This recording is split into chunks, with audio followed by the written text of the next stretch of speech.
But I'm only half listening.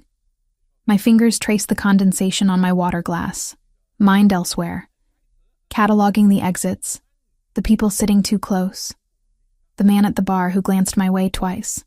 Old habits die hard when you've spent months looking over your shoulder. Megan, are you even listening? Lauren nudges my arm, her brown eyes full of concern behind thick-framed glasses. Sorry, what? I force myself to focus on my friends, these women who've known me since freshman year at Boston College, who've watched me slowly unravel over the past 8 months.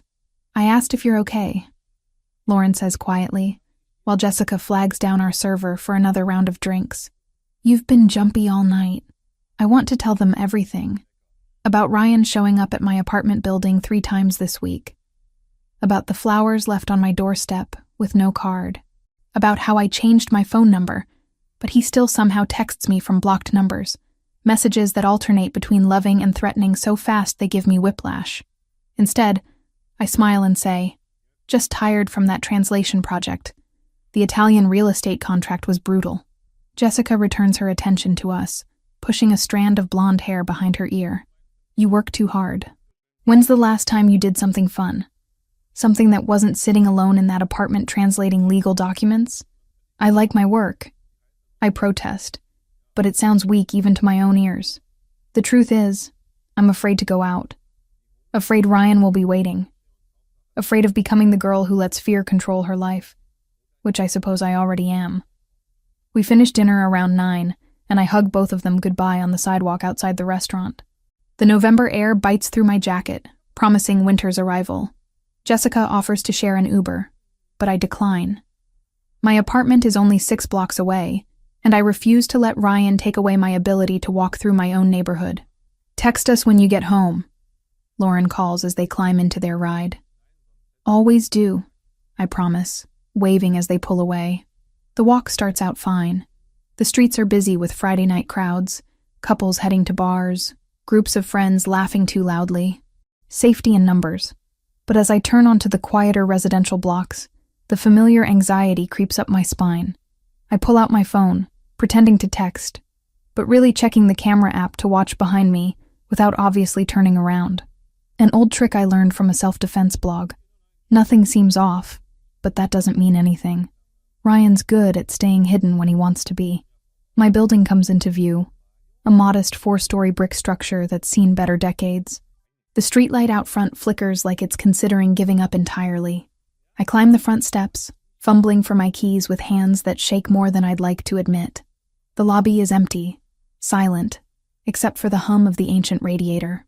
Mrs. Harris from 2B usually watches game shows with her door open around this time, but tonight her apartment is dark and quiet. The elevator is broken again, so I take the stairs to the 3rd floor, my footsteps echoing in the concrete stairwell. When I reach my hallway, I stop. My apartment door is slightly open. Just an inch, maybe less, but definitely not how I left it. I always check 3 times that the deadbolt is engaged before leaving. Always. Every nerve in my body screams to run, but my feet won't move. My hand shakes as I pull out my phone, thumb hovering over the emergency call button. Maybe I forgot. Maybe I was distracted thinking about the dinner, about what to wear, about how to pretend everything's fine when it hasn't been fine in months. I push the door open slowly, my heart hammering so hard I can feel it in my throat. The living room light is on. I definitely turn that off. Hello? My voice comes out smaller than intended, barely above a whisper. That's when I see him. Ryan stands in my living room like he belongs there, like he has any right to be in my space. He's wearing the navy sweater I always hated, the one that made his eyes look cold instead of blue. His hands are in his pockets, casual, as if we're old friends meeting for coffee instead of him breaking into my home. Hey, Meg. He uses the nickname I told him not to use anymore, the one that feels like ownership instead of affection. I've been waiting for you. My hand tightens around my phone, but before I can move, before I can run or scream or do anything useful, a voice comes from my kitchen. She's not interested in talking to you. The voice is male, calm, carrying an authority that makes the air in the room shift. I turn and nearly drop my phone. A man emerges from my kitchen like he's simply been waiting for his cue.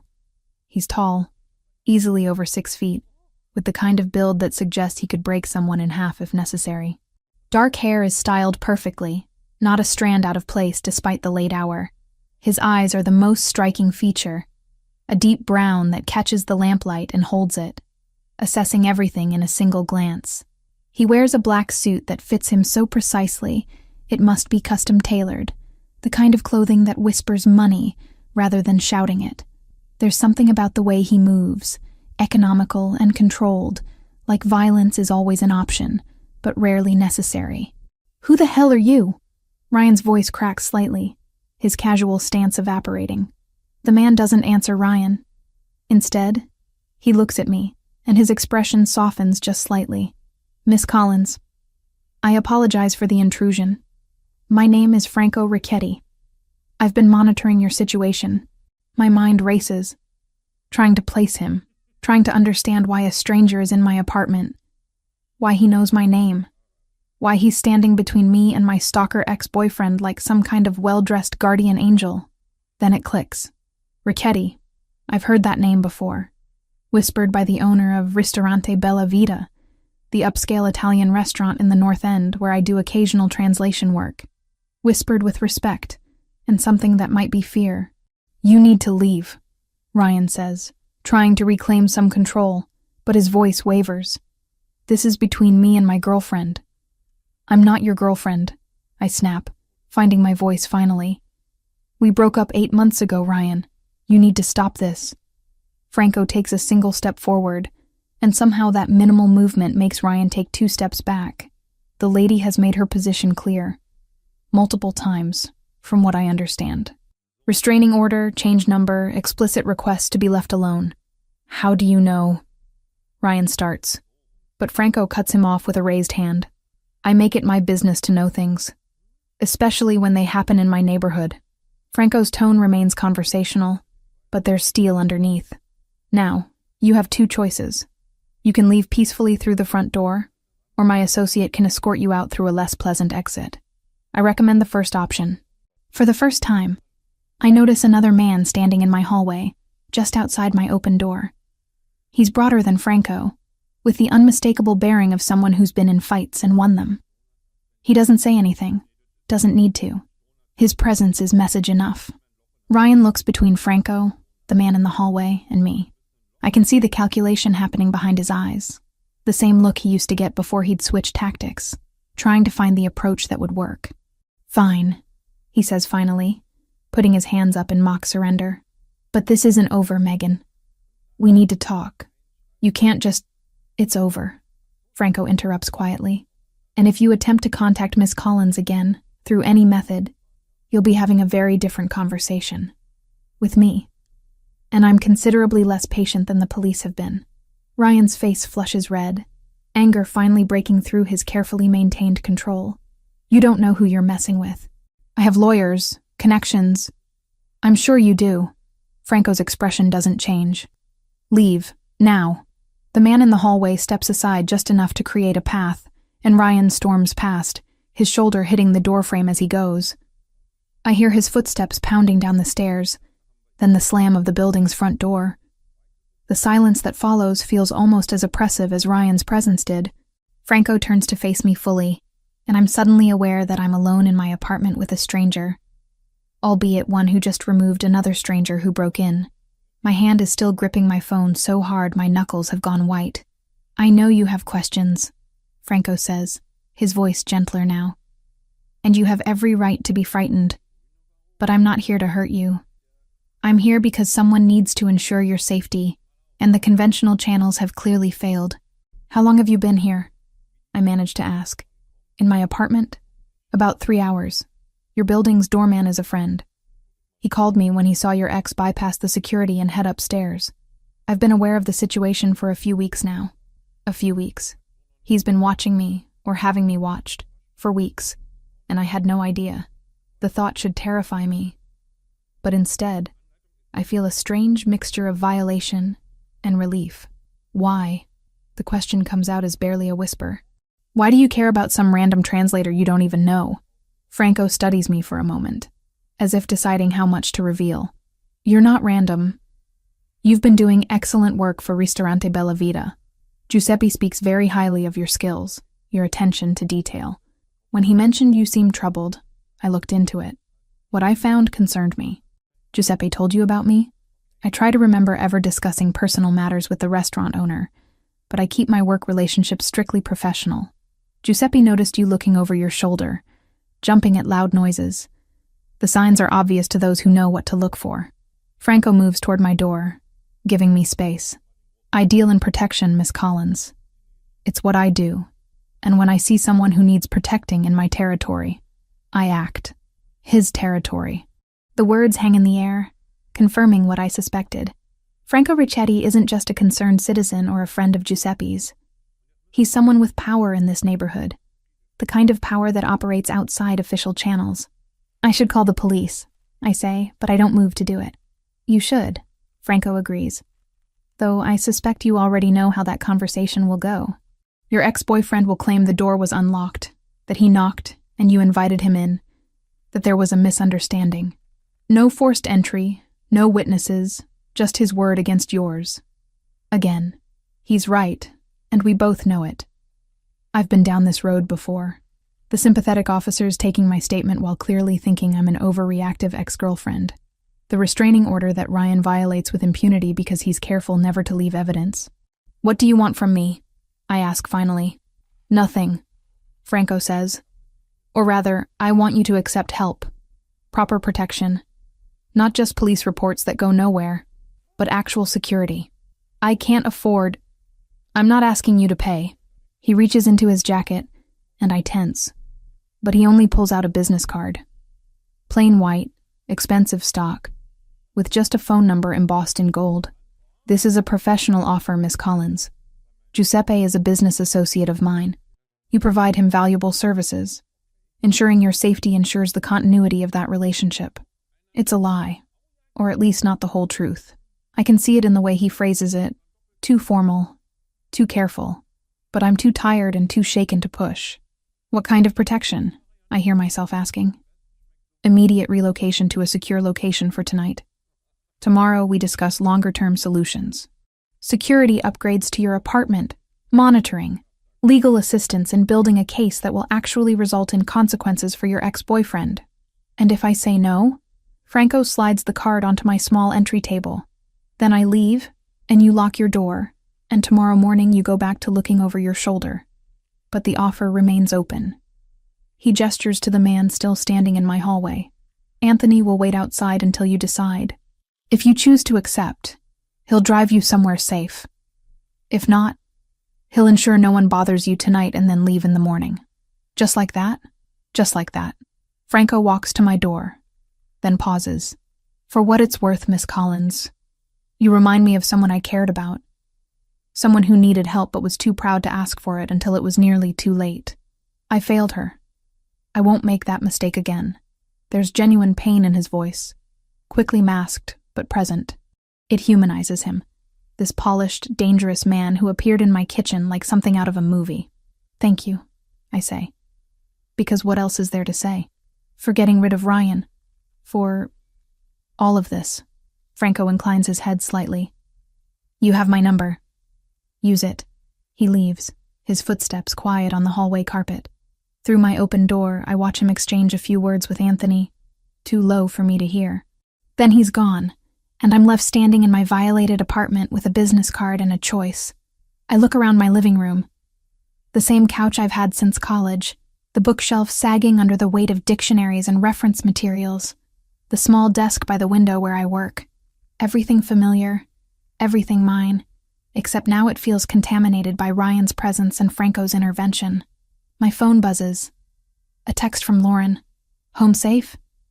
I type back. Safe. Talk tomorrow.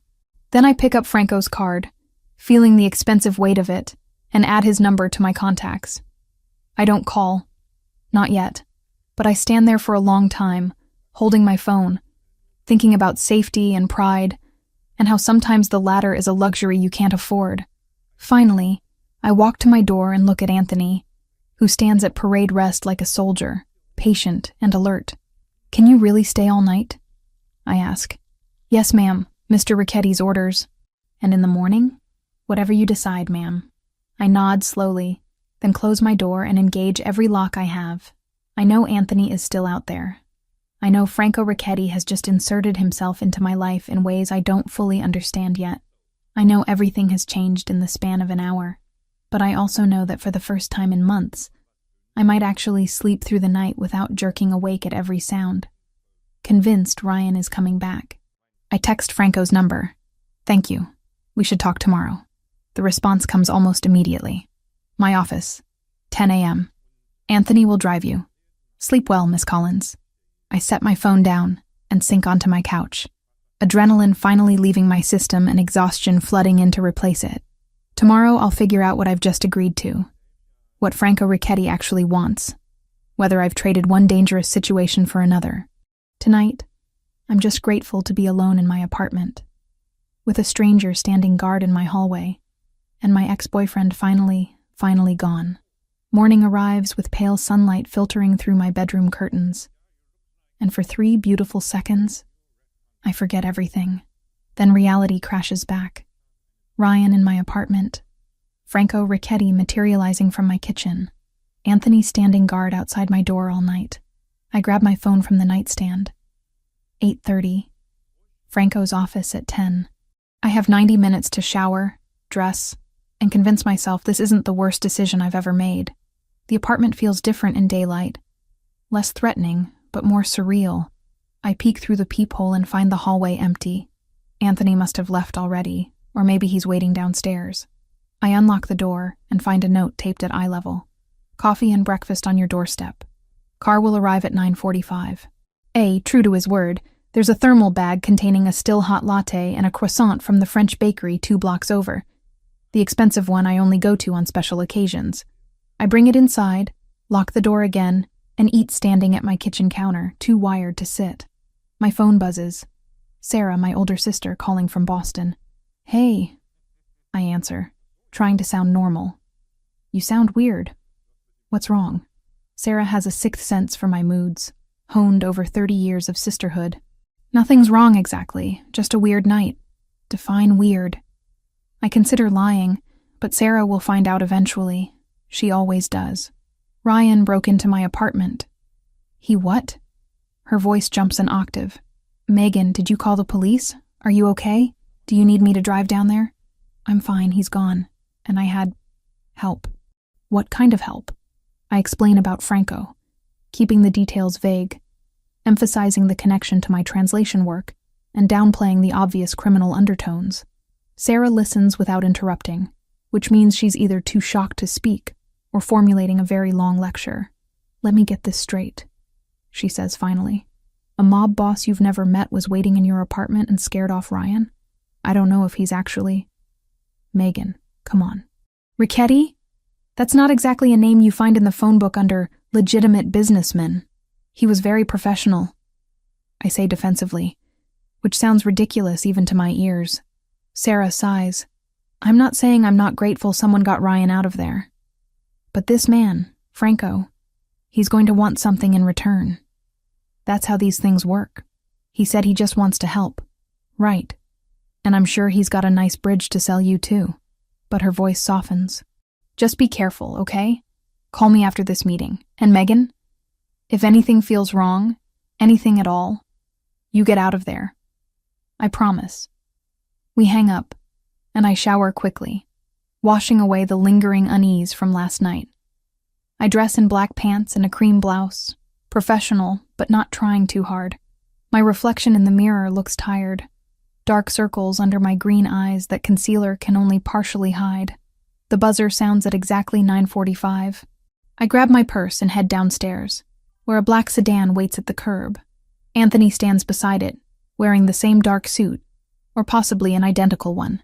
Good morning, Miss Collins, he says, opening the rear door. Please, just Megan is fine. Yes, ma'am. He doesn't call me Megan. The drive takes 20 minutes through Saturday morning traffic. We head into the North End, winding through narrow streets lined with Italian restaurants and cafes, until we stop in front of a 4-story brick building that looks like it might house offices or apartments. Anthony leads me inside, past a small lobby with marble floors and up a staircase with ornate iron railings. The second floor opens into a hallway with only 2 doors.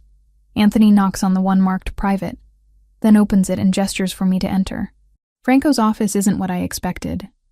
I imagined something dark and imposing, maybe some cliched Godfather aesthetic. Instead, the space is bright with tall windows overlooking the street, furnished with modern furniture in warm woods and soft grays. Bookshelves line one wall, filled with actual books rather than decorative spines. A desk sits near the windows, but Franco stands near a small seating area with a sofa and 2 chairs arranged around a low table. Miss Collins. He's wearing another perfectly tailored suit, this one charcoal, and he looks as rested as I feel exhausted. Thank you for coming. Please sit.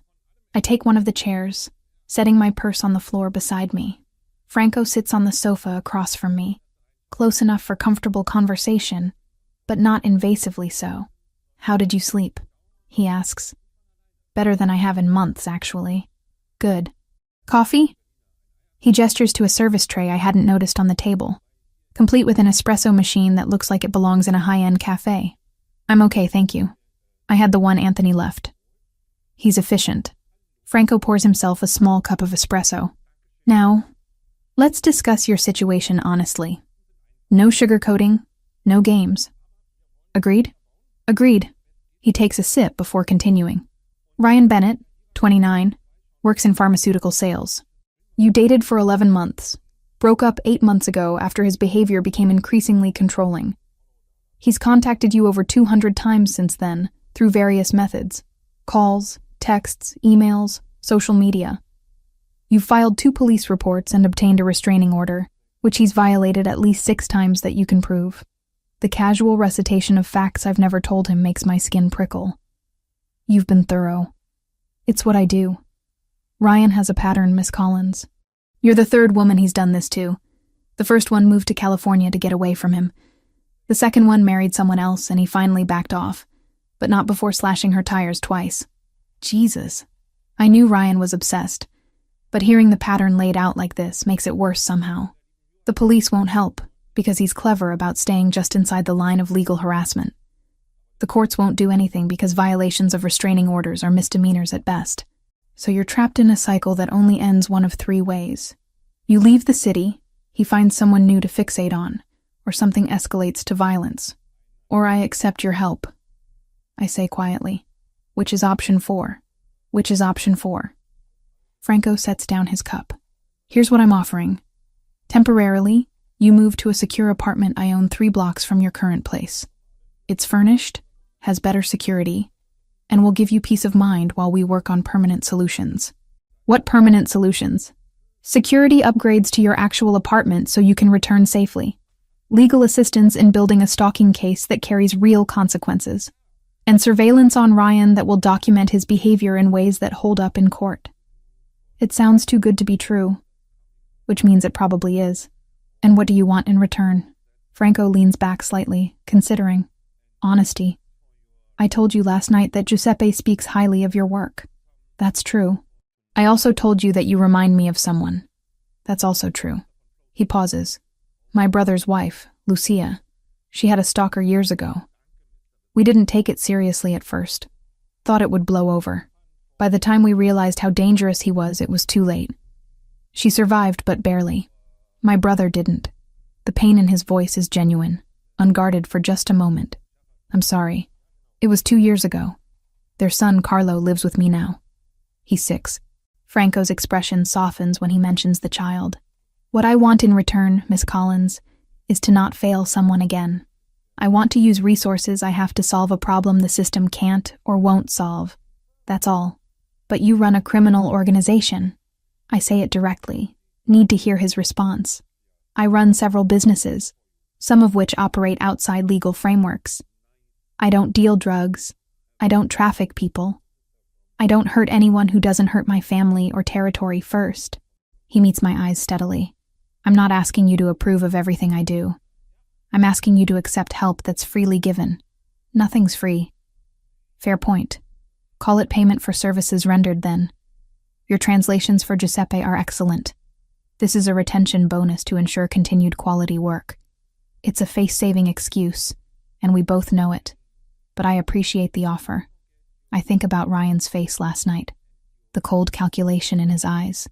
I think about 8 months of fear, of changing my routines, of looking over my shoulder constantly. I think about Sarah's warning and Franco's admission about his brother. This temporary apartment, I say finally. How temporary? As long as you need it. A week, a month. Whatever it takes to feel safe in your own place again. And I can leave whenever I want? Just walk away? You're not a prisoner, Miss Collins. You're someone accepting assistance. There's a difference. I pull out my phone and text Jessica and Lauren. Having coffee with a new security consultant. Long story, we'll explain. Check in with you this afternoon? Both respond within seconds with thumbs up and stay safe messages. Okay, I say, looking back at Franco. I'll try it. 1 week to start, then we reassess. Franco extends his hand across the table. 1 week. His handshake is firm and warm, and when he releases my hand, I feel like I've just stepped over some invisible line I can't quite define. Anthony will take you back to your apartment to pack essentials, Franco says, standing. The secure location is ready now. You can move in today if you'd like, or wait until tonight. Today works. The thought of spending another night in my apartment, even with new locks, makes my stomach clench. Franco walks me to the door, then pauses. One more thing. I had your locks changed this morning while you were sleeping. Anthony has the new keys. You had people in my apartment while I was asleep? The violation hits me belatedly. I had a locksmith install police-grade deadbolts on your door.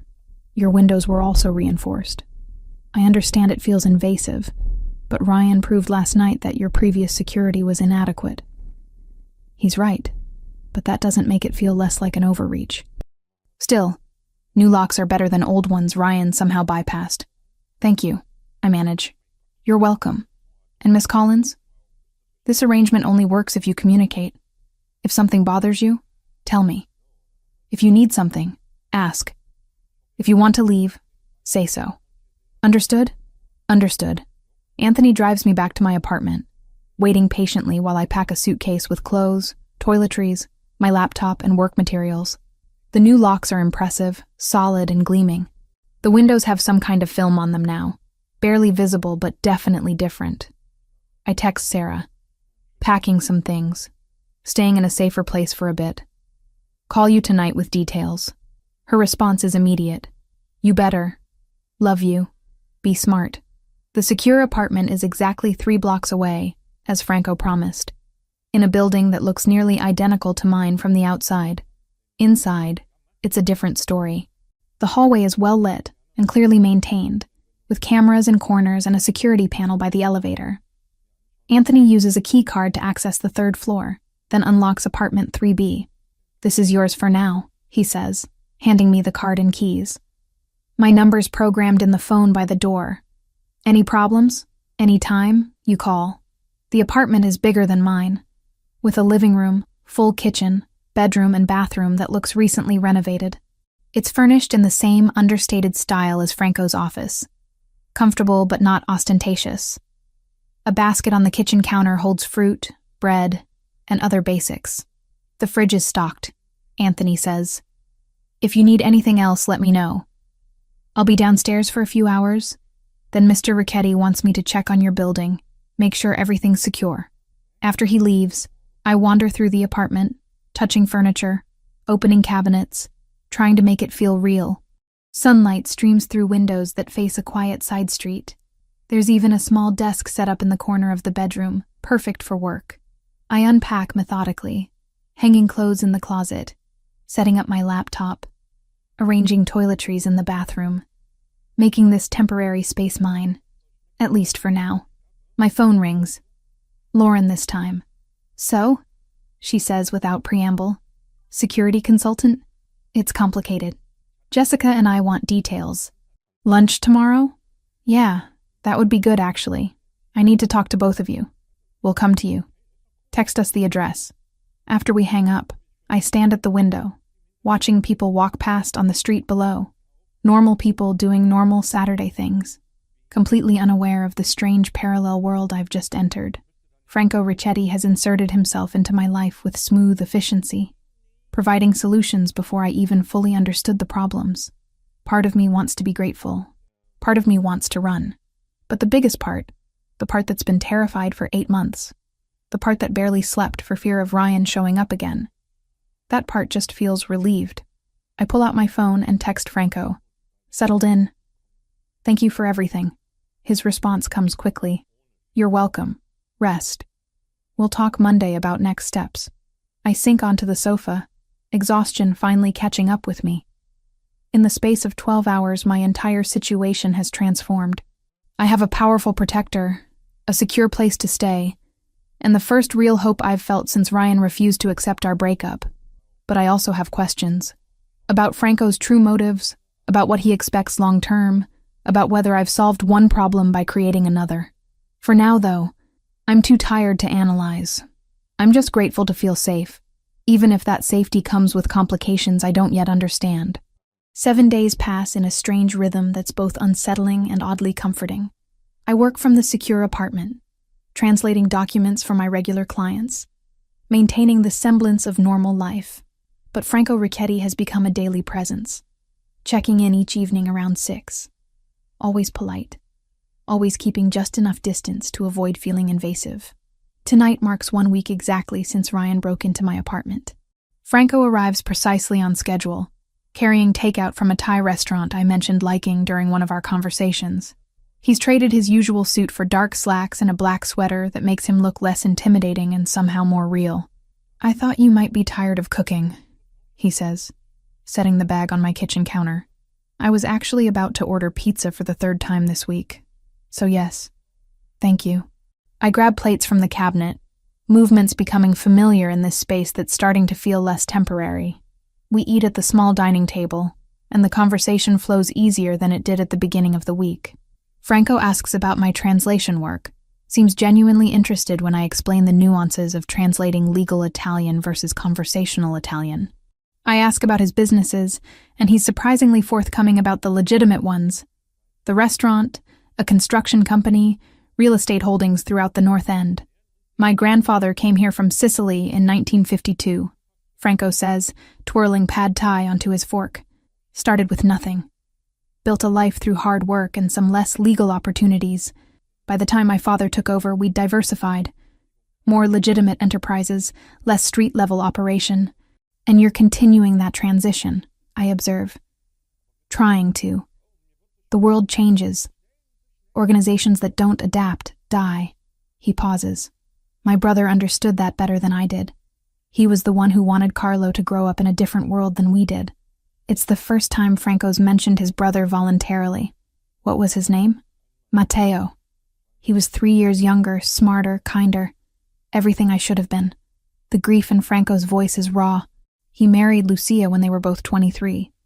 She was studying art history at Boston University. Art history. Like me. The parallel isn't lost on either of us. How did it happen? I ask quietly. The stalking situation you mentioned. Franco sets down his fork, staring at nothing for a moment. Lucia had a colleague who became obsessed. Started small. Extra attention. Gifts she didn't want. Then escalated. Following her home. Showing up at family events. We told her to report it. Get a restraining order. Do everything by the book. She did. It didn't matter. I wait, sensing he needs to finish this. One night, Matteo came home early from work. Found the guy in their house. There was a fight. The stalker had a knife. Franco's jaw tightens. Matteo died protecting Lucia. The stalker went to prison, but that doesn't bring my brother back. Doesn't give Carlo his father back. I'm so sorry, Franco. I tell you this because I need you to understand why I'm helping you. It's not about control or obligation. It's about not watching someone else's life destroyed when I have the power to prevent it. Before I can respond, my phone buzzes. A text from Jessica. Still on for lunch tomorrow? Lauren and I are dying to see this new place. I'd invited them over for Sunday lunch, wanting my friends to see that I'm okay, that this arrangement is working. Franco notices my expression. Friends coming over? Tomorrow afternoon. Jessica and Lauren. Is that okay? Megan, this is your apartment while you're here. You don't need my permission to have guests. But he seems pleased that I asked. After we finish eating and clean up together, Franco doesn't immediately leave like he usually does. Instead, he walks to the window overlooking the street, hands in his pockets. "I need to show you something," he says. "Tomorrow night, if you're willing. It's not required, and you can absolutely say no." "What kind of something?" "There's a cultural event in the North End, a fundraiser for the Italian Community Center, supporting recent immigrant families. Music, food, networking. I attend every year, and this year I thought you might enjoy it. You'd also be able to meet some of the people I work with in a completely non-threatening context. It's an invitation to step further into his world, to be seen publicly with him. That's significant, and we both know it. Will there be other women there? Or will I be the only one accompanying I search for the right word. Boss?" Franco supplies with a slight smile. "Yes, there will be other couples. Some business associates, some purely social. It's a legitimate community event, Megan, not a scene from a movie."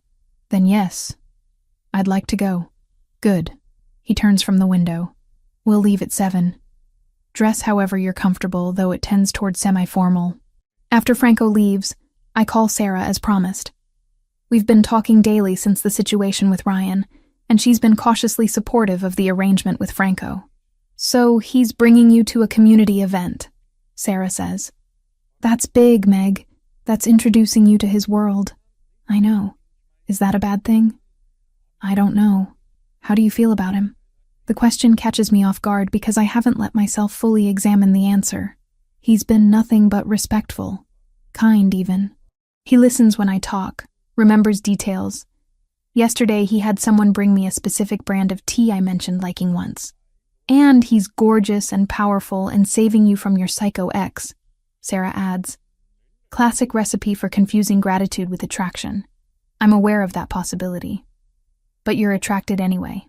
I sink onto the couch, pulling a throw pillow against my chest. "Maybe. I don't know. It's complicated.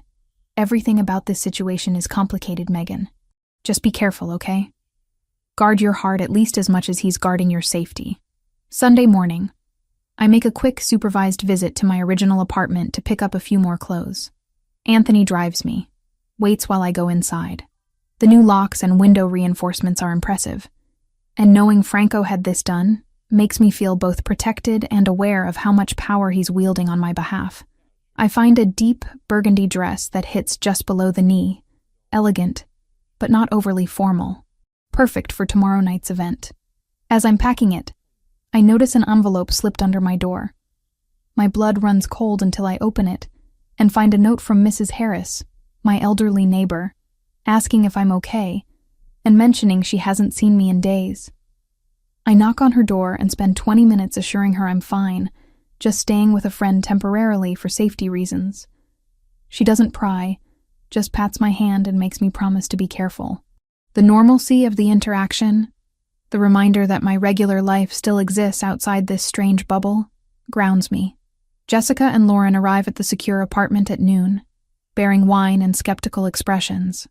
"Okay, spill," Jessica demands the moment they're inside. "Security consultant, my ass. What's really going on?" I tell them everything. Ryan breaking in, Franco appearing like some kind of guardian angel/crime boss, the arrangement, the growing complexity of my feelings. They listen without interrupting, which with these two means they're genuinely concerned. "So you're basically under the protection of the actual Mafia," Lauren summarizes when I finish. "Under the protection of someone who runs organizations that sometimes operate outside legal frameworks," I correct. Potato, potato. Jessica pours us all wine. "The real question is, are you safe? And I don't just mean from Ryan." "I think so. Franco's been completely professional. He's never pushed, never made me uncomfortable. But you're falling for him," Lauren observes, reading me like she always has. "I don't know. Maybe. Probably. It's hard to separate gratitude from attraction when someone literally saved you from your stalker ex-boyfriend." We spend the afternoon talking, laughing, slowly easing the tension I've been carrying. When they leave around 4, promising to check in daily, I feel more anchored. These women have known me since I was 18, messy and optimistic, and convinced I'd conquer the world. They remind me of who I am outside of this situation.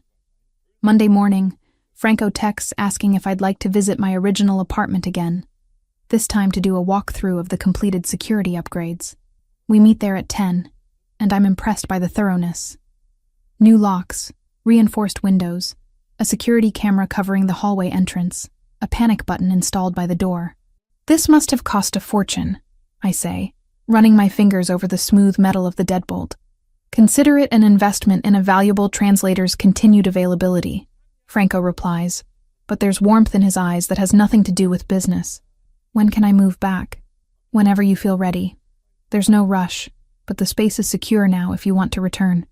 I look around my small apartment, at the bookshelf and the worn couch and the desk by the window.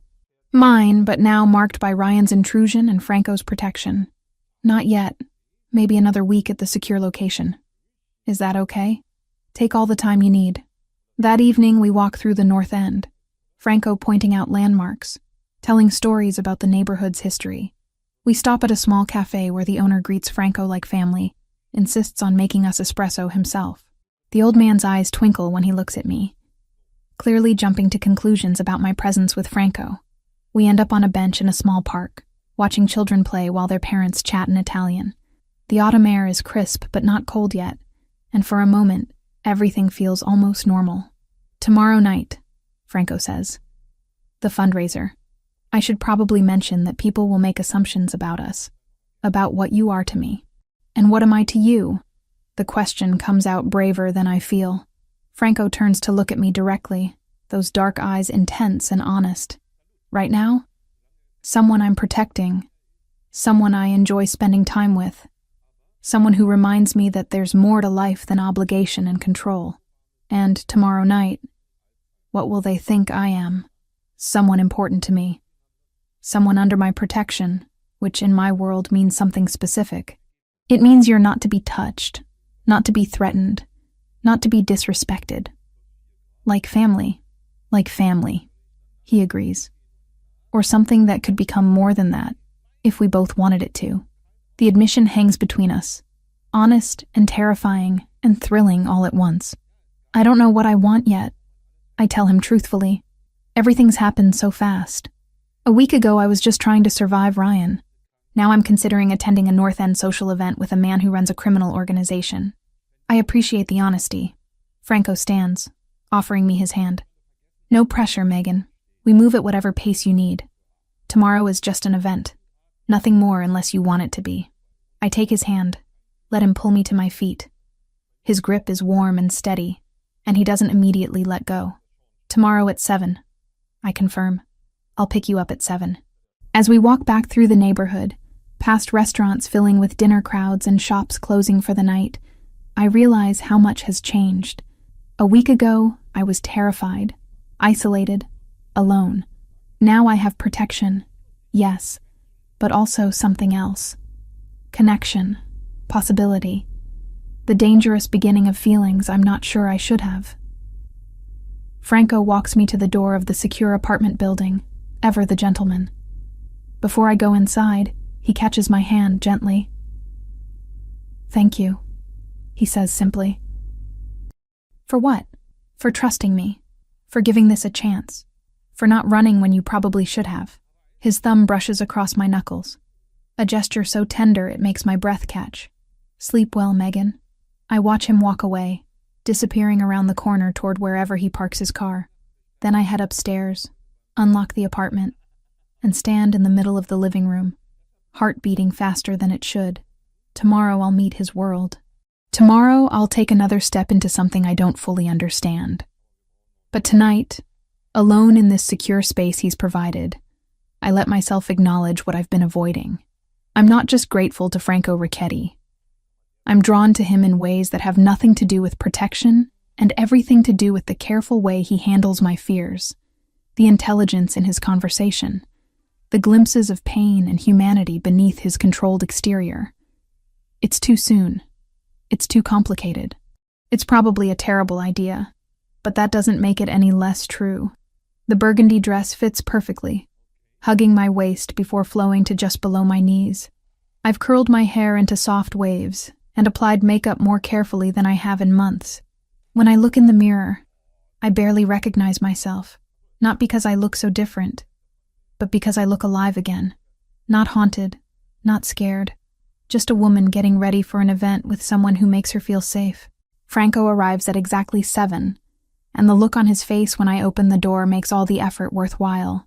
He's wearing a charcoal suit with a burgundy tie that almost matches my dress, and I wonder if that was intentional or happy coincidence. "You look beautiful," he says simply, offering his arm. "You clean up pretty well yourself." The drive to the North End takes 15 minutes, and Franco fills me in on what to expect. It's at the Italian Community Center on Hanover Street. About 200 people, mix of families and business associates. There will be food from local restaurants, music, a silent auction to raise money for immigrant assistance programs. And everyone there will know who you are. Most will. Some are friends from childhood, some are business connections, some are just community members who respect what my family does for the neighborhood. He glances at me. "You'll be safe, Megan. I promise." The community center is a beautiful old building with arched windows and ornate stonework.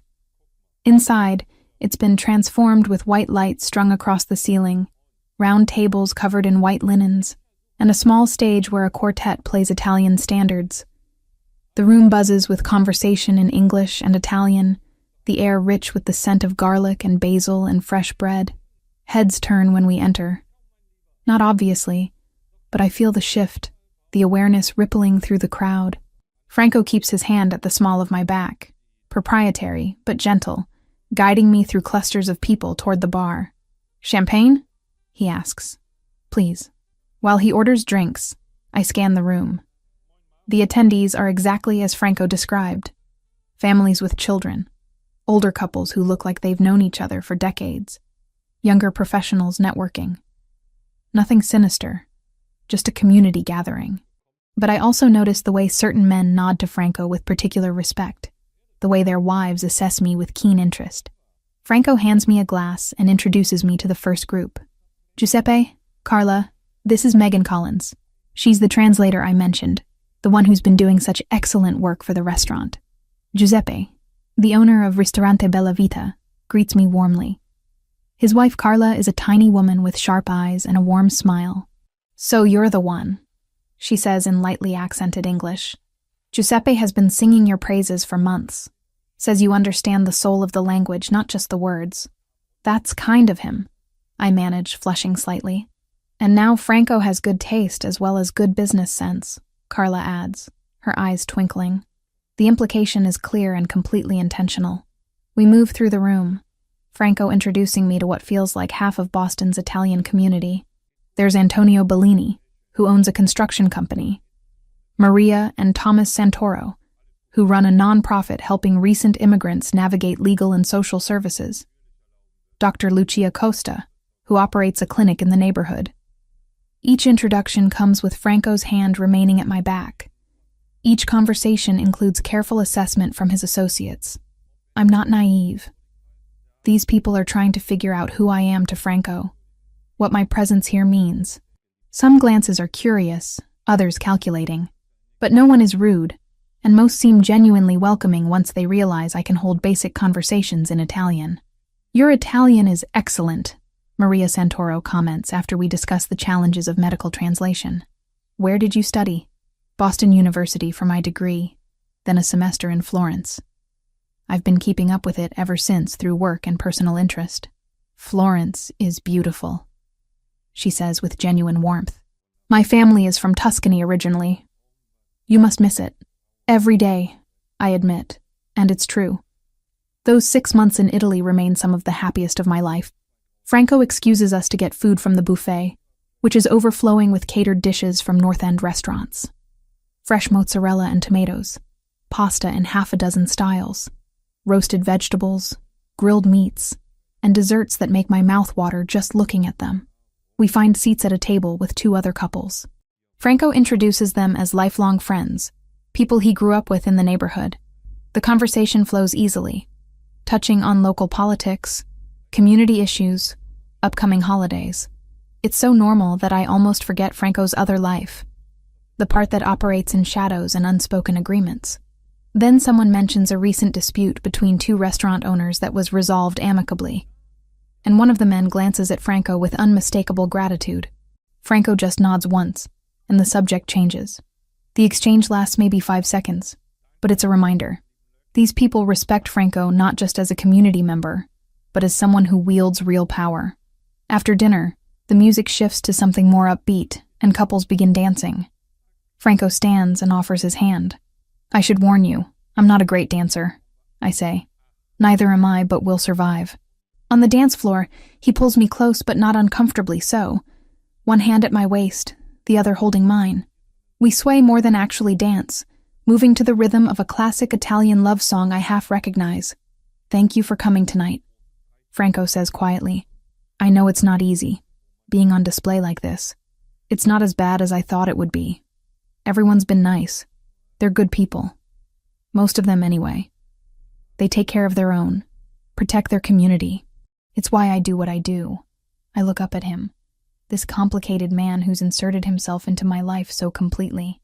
"Do you ever wish you could just walk away from all of it? Have a normal life?" Franco considers the question seriously. "Sometimes. But this is my family's legacy, my responsibility. Carlo's future depends on the choices I make now. And honestly, I don't know if I'd be any good at normal. You're good at this." I gesture around the room. "Community, connections, making people feel valued. That's the easy part. It's the rest that gets complicated." The song ends, and before another can begin, a small commotion near the entrance draws attention. A man has arrived, clearly late, and he's making his way through the crowd toward Franco. He's older, maybe 60, with silver hair and an expensive suit. But it's his expression that catches my attention. Urgent, worried. Franco tenses beside me, his body language shifting from relaxed to alert in an instant. "Excuse me," he says, guiding me back to our table before crossing to meet the man halfway. They speak quietly, too low for me to hear. But I watch Franco's face harden. He glances back at me once, then nods to the man and returns to the table. "I'm sorry," Franco says, his tone apologetic but firm. "There's something I need to handle. It's not dangerous, just business that requires immediate attention. Anthony will drive you home, and I'll call later if that's acceptable. Is everything okay?" "It will be. Just an issue that can't wait." He cups my cheek briefly, a gesture so tender it takes my breath away. "I'm sorry to cut the evening short." "I understand. Go do what you need to do." Franco signals to Anthony, who appears instantly at my side. As Franco leaves with the silver-haired man, I catch fragments of their conversation, something about O'Sullivan and a message. The name sends a chill through me. I remember Franco mentioning the O'Sullivan family, an Irish organization, in the context of Ryan's debts. The connection between Ryan and his stalking and whatever just pulled Franco away from this event hits me suddenly. Anthony drives me back to the secure apartment in silence. Inside, I change out of my dress into comfortable clothes and make tea, trying to process the evening. The event itself was wonderful. I'd enjoyed meeting people, speaking Italian, feeling like part of something larger than myself. But the abrupt ending reminded me that Franco's world contains elements I'm not privy to, dangers I only glimpse in moments like that urgent conversation. My phone rings around 10. Franco's name on the screen. "Are you okay?" I ask immediately. "I'm fine, just finishing up some business. I wanted to apologize again for leaving." "You don't need to apologize. I understand you have responsibilities. I don't want you to think I abandoned you. That's not..." He pauses, searching for words. "You matter, Megan. More than I probably should admit. Tonight meant something to me, having you there. My heart does something complicated in my chest. It meant something to me, too." "Good. That's good." He sounds relieved. "I'll see you tomorrow? I have something I'd like to discuss with you." "What kind of something?" "Nothing bad. Just an invitation, an opportunity. We'll talk in person." After we hang up, I sit on the couch with my cooling tea, thinking about the evening, about Franco's friends and associates, the way they welcomed me, the sense of community that permeates the North End, about the moment on the dance floor when everything felt simple and possible, and about the sudden departure that reminded me nothing about this situation is truly simple. My phone buzzes with a text. Not Franco this time, but an unknown number. Saw you tonight with Richetti. Interesting choice, Megan. Does he know about us? About everything we shared? You can't hide behind him forever. Ryan. Somehow Ryan knows where I was tonight. Who I was with. The security of the past 2 weeks evaporates in an instant, replaced by the familiar cold fear. I screenshot the message and immediately call Franco. He answers on the first ring. What's wrong? I read him the message, my voice shaking slightly. How did he know? How could he possibly know where I was? Franco's voice turns to ice. Forward me that screenshot. Right now. I do, hearing him curse softly in Italian when it comes through. Stay in the apartment. Don't open the door for anyone except Anthony. I'm sending him there now, and I'm going to make some calls. Franco, what does this mean? It means Ryan's behavior is escalating, which we expected. It also means he has either been following you, which seems unlikely given the security, or he has information about my activities, which is concerning for different reasons. The O'Sullivan family. You mentioned Ryan owes them money. There's a brief silence. You're perceptive. Yes, there's a possibility this is connected to larger issues. But that's my problem to solve, not yours. Your problem is staying safe, which means following my instructions. Can you do that? Yes. Good. Anthony will be there in 10 minutes. Tomorrow we need to discuss next steps, including possibly accelerating some plans I had for dealing with Ryan permanently. Permanently? Legally, Franco clarifies. I promise you, Megan, everything I do will be within bounds that won't come back to hurt you. But this ends soon. He's not going to terrorize you anymore. After Franco hangs up, I pace the apartment, adrenaline making it impossible to sit still. The beautiful evening has curdled into something dark and threatening. Ryan's message wasn't just harassment. It was a demonstration of reach, a reminder that he's still out there, still watching, still fixated. When Anthony arrives, he does a full sweep of the apartment, checks all the locks, and then positions himself in the living room with a clear view of the door. Mr. Richetti wants me here tonight, he says. I'll be on the couch. You try to get some sleep. I don't think I can sleep after that message. Understandable. But you're safe here, Miss Collins. I guarantee it. I retreat to the bedroom but leave the door open, comforted by Anthony's presence in the other room. I lie in bed fully clothed, phone in hand, jumping at every small sound. Around midnight, Franco texts. Ryan's phone has been tracked to South Boston. Someone's with him, possibly O'Sullivan Associates. I'm handling it. You're safe. Trust me. I want to ask what handling it means. Want to know exactly what Franco's doing and how it involves the mysterious O'Sullivan connection. But I also know that some questions are better left unasked. That plausible deniability exists for reasons. Instead, I text back. I trust you. Be careful. His response is immediate. Always. Sleep, Megan. Tomorrow we talk about permanent solutions. I finally drift off sometime after 2. Exhausted by fear and adrenaline and the emotional whiplash of the evening, I dream of dancing with Franco in the community center. But in the dream, the music distorts, and Ryan appears at the edges of the crowd, watching. Always watching. When I wake Sunday morning, Anthony is still on the couch, alert, despite the early hour. He's on the phone speaking quietly, and when he sees I'm awake, he ends the call. Mr. Richetti wants to meet you at your original apartment at 11, Anthony says. He has news about your situation. Good news, he wants me to tell you. What kind of good news? He'll explain in person, but the immediate threat has been addressed. I shower and dress in jeans and a sweater, armor against whatever this day brings. When Anthony drives me to my original apartment at 11, Franco is already there, leaning against the hallway wall outside my door. He looks tired but satisfied, the expression of someone who's accomplished something difficult. Come inside, he says, unlocking my door with the keys I'd given him for the security upgrades. We need to talk about what happens next. Inside my apartment, Franco gestures for me to sit on the couch while he remains standing, pacing slightly like he's organizing his thoughts. Ryan Bennett is currently being questioned by police in connection with stalking, harassment, and making threats. Franco begins without preamble. They have documentation of over 300 attempted contacts, evidence of breaking into your apartment, and as of last night, proof that he's been working with individuals associated with organized crime to gather information about you and me. How did you get all that? I have people who are very good at documentation. And Ryan made mistakes last night. Mistakes that gave us everything we needed to build a case that will actually stick. The O'Sullivan family? Franco nods. Ryan owed them $50,000.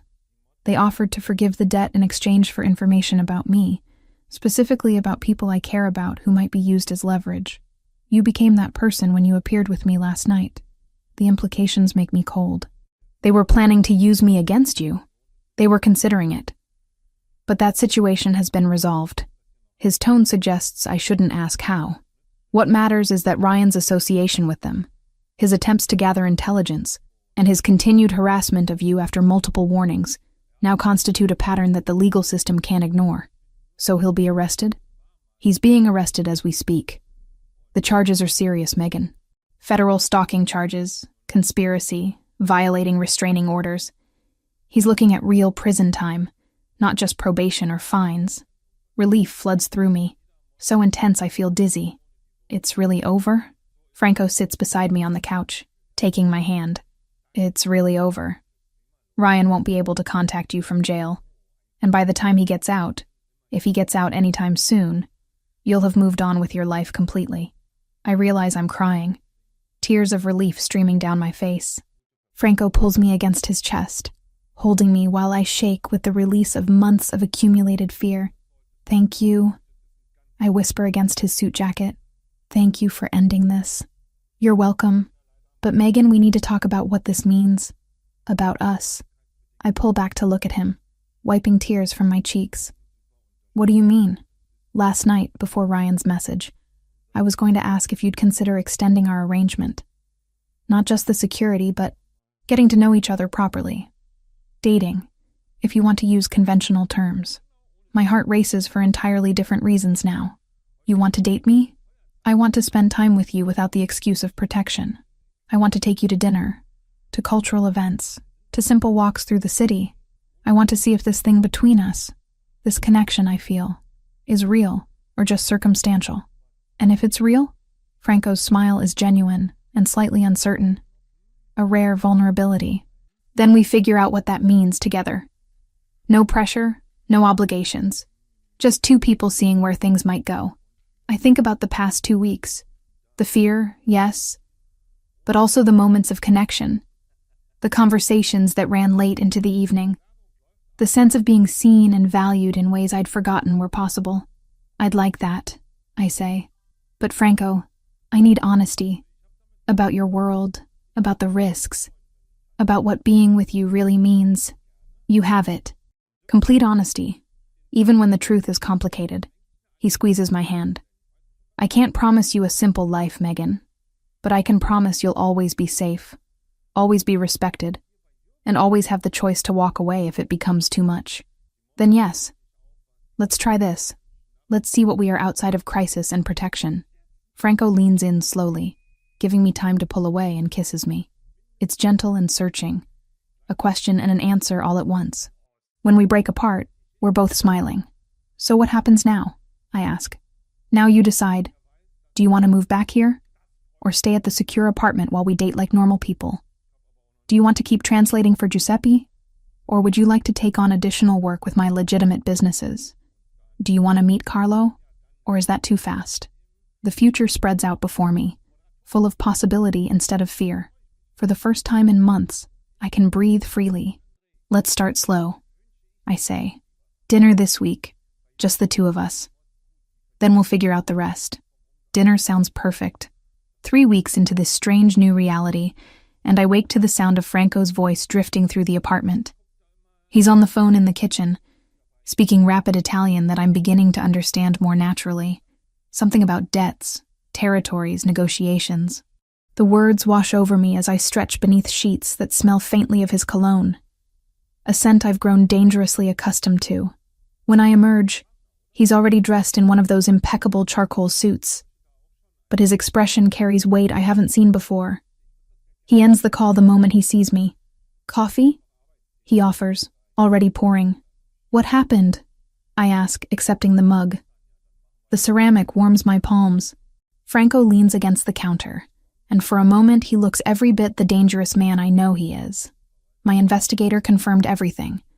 The O'Sullivan family offered Ryan full debt forgiveness, $50,000 erased completely, if he delivers information about my operations or brings you to them as leverage.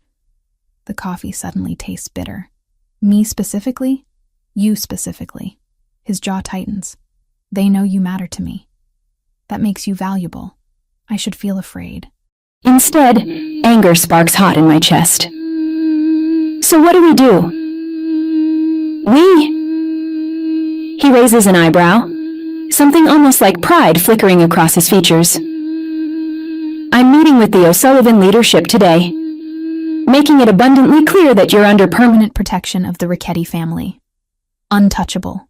Can I come? Absolutely not. But his tone softens. This is my world handling its own politics. They'll respect the boundary once it's established, or they'll face consequences they can't afford. 4 hours later, Franco returns looking satisfied but exhausted. He doesn't offer details, just pulls me close in a way that feels less like protection and more like need. "It's handled," he murmurs against my hair. O'Sullivan backed down, but Ryan's now a liability to them too. He failed, which makes him dangerous to everyone. That should comfort me. It doesn't. The next afternoon, Franco asks if I want to meet Carlo properly. Not just a brief mention or passing introduction, but actual time together. I agree before I fully process what I'm agreeing to. Carlo is small for 6, with Franco's dark hair and eyes that seem far too old for his face. He watches me cautiously from behind Franco's leg when we arrive at the main house, a sprawling place in a neighborhood that radiates old money and older secrets. "Carlo, this is Megan," Franco says gently, crouching to the boy's level. "Remember I told you about her?" The child nods but doesn't speak. I kneel down too, making myself less imposing. "Hi, Carlo. Your uncle tells me you like building things?" A tiny spark of interest. "Legos. I used to build Lego cities when I was younger," I say honestly. "Could you show me what you're working on?" It takes 20 minutes, but eventually Carlo leads me to his room, a space that's clearly been designed with love. Shelves of books, art supplies organized in bins, a window seat overlooking a garden, and Legos. So many Legos. As Carlo explains his elaborate spaceship construction, I glance back to see Franco watching from the doorway. The expression on his face isn't the controlled mask he shows the world. It's unguarded, vulnerable. He looks at this child like Carlo is his entire universe. "Did you lose someone?" Carlo asks suddenly, his small voice cutting through my thoughts. I blink. "What?" "Uncle Franco lost my dad, his brother. He gets sad sometimes but pretends he doesn't." Carlo fits 2 pieces together with focused precision. "You have the same sad eyes, out of the mouths of children." I swallow hard. "Yeah, I lost someone. My mom when I was 15. A long time ago. But it still hurts sometimes." Carlo considers this, then hands me a Lego brick.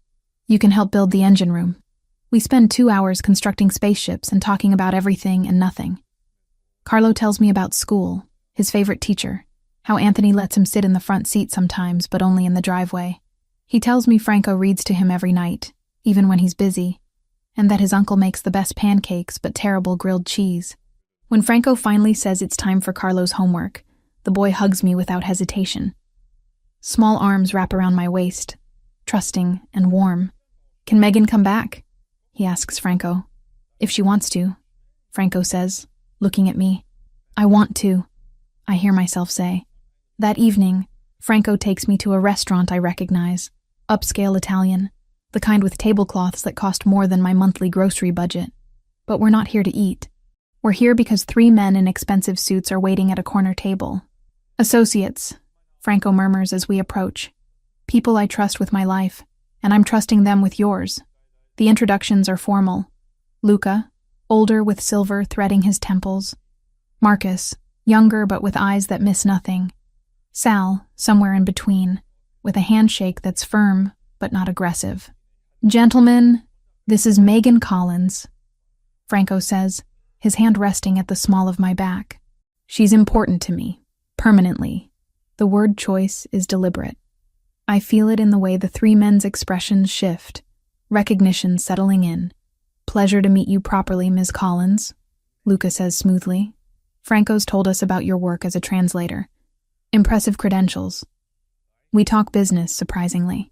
They ask intelligent questions about language acquisition, cultural nuances in Italian regional dialects, the difference between translating text versus interpreting conversation. They treat me like I have value beyond being Franco's, whatever I am. When we leave, Franco's hand finds mine. "You handled that perfectly. Were they testing me?" "Absolutely." He smiles, rare and genuine. "You passed." The call from Sarah comes 2 days later, her voice tight with controlled panic. "Megan, I need you to stay calm. Ryan called me. I don't know how he got my new number, but he did. My blood runs cold." "What did he say?"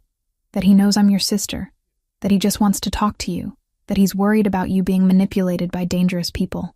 Sarah exhales shakily. "I told him to lose my number and hung up. Then I called you immediately." "You did exactly right," I tell her, even as my hands start trembling. "I need to tell Franco." "Megan, what have you gotten into?" "I'll explain everything. Just, are you safe? Is Marcus safe?" Her husband, steady and kind, probably has no idea his wife just got dragged into this mess. "We're fine, but I'm coming to visit. This weekend. I need to see you're okay with my own eyes." Franco's response when I tell him is immediate and controlled. He makes 3 phone calls in Italian, each one progressively more tense. Then he turns to me. "Sarah and her husband will have discreet security from the moment they leave Boston until they return. They won't see them, but they'll be protected. Is that necessary?" "Ryan is desperate, Megan. Desperate men do desperate things." He cups my face gently. "I won't risk your family. Any of it." Sarah arrives Friday evening with Marcus, both of them looking wary. My sister takes one look at the apartment, at Franco standing in the kitchen, and her protective instincts flare visibly.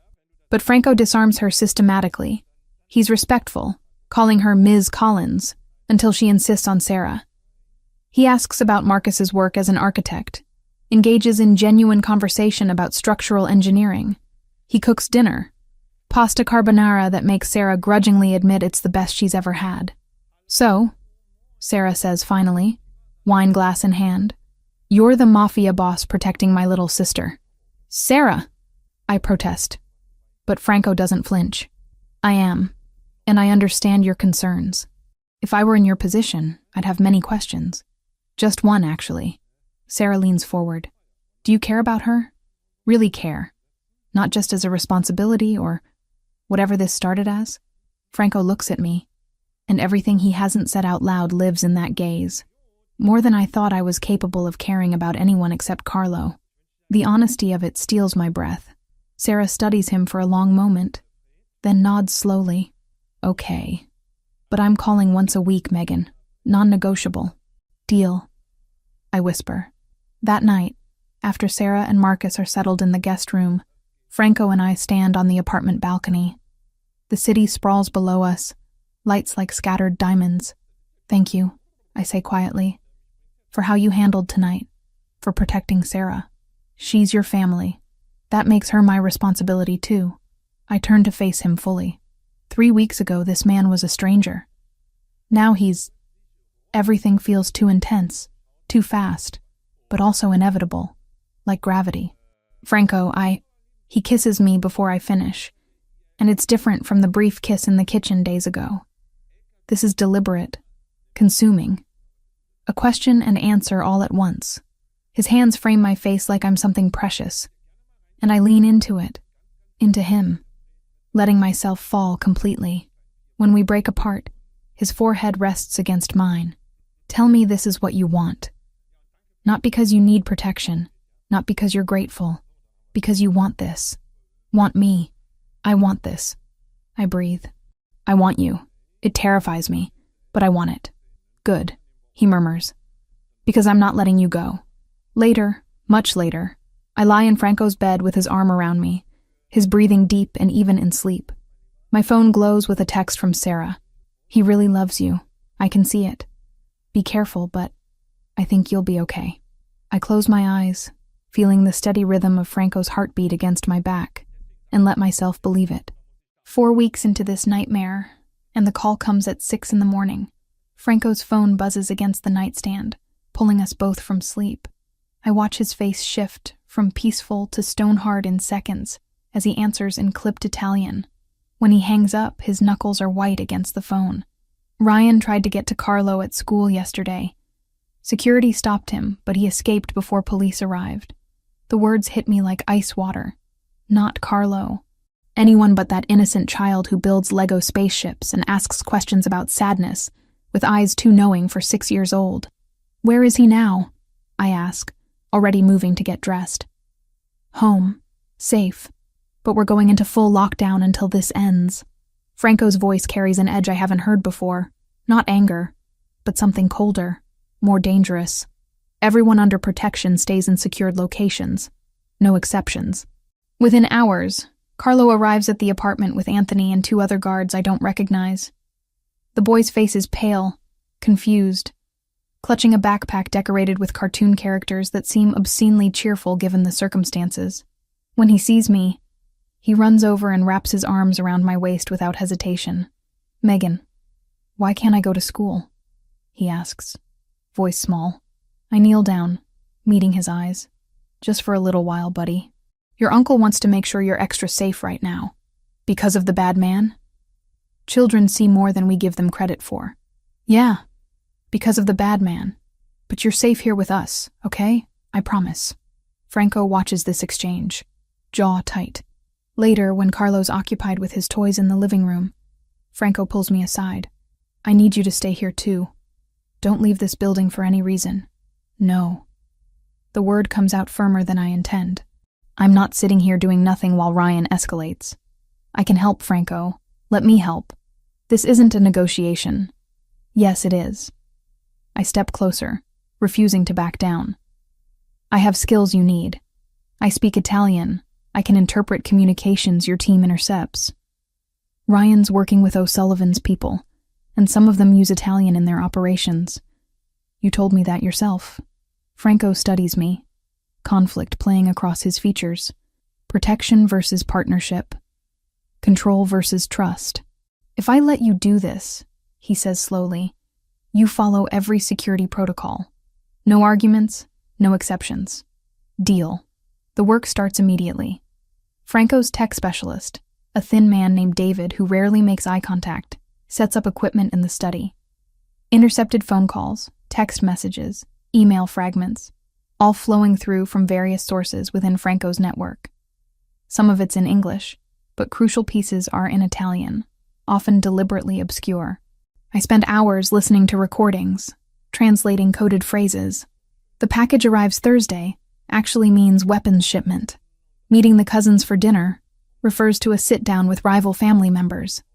It's exhausting, meticulous work, but I lose myself in it. Finally, I'm not just the protected. I'm actively fighting back. 3 days into the lockdown, I find it. A conversation between 2 O'Sullivan associates discussing an event in vague terms, but the Italian phrases they use tell a different story.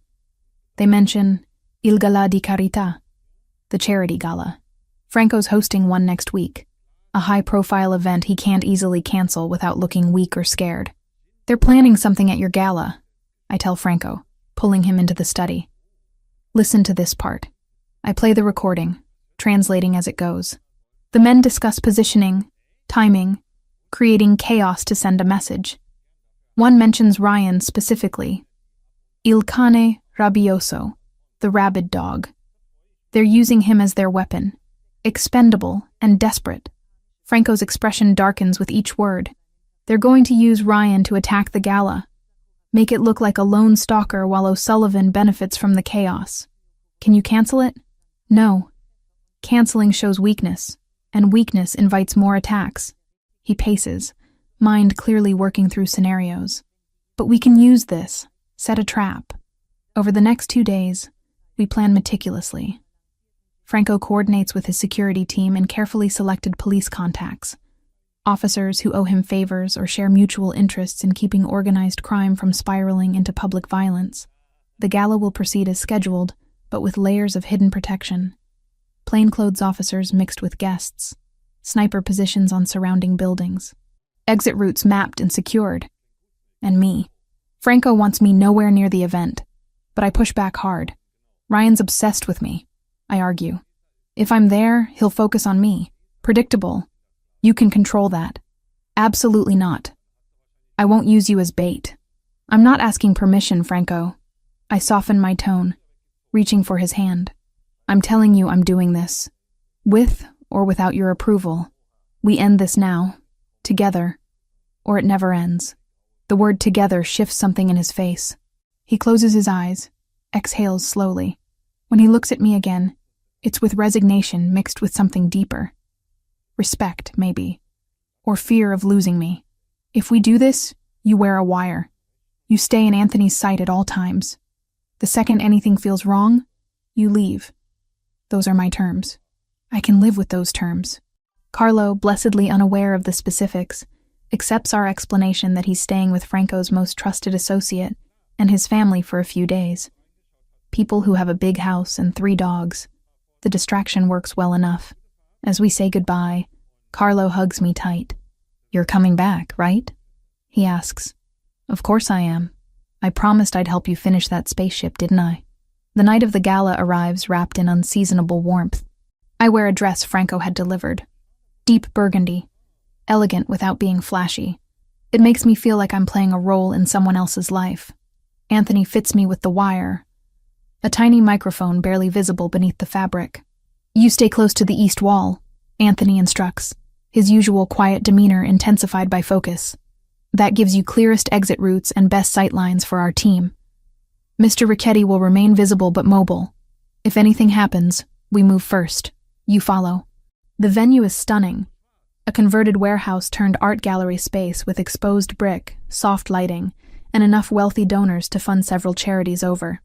I recognize some faces from news articles, others from previous events I've attended with Franco.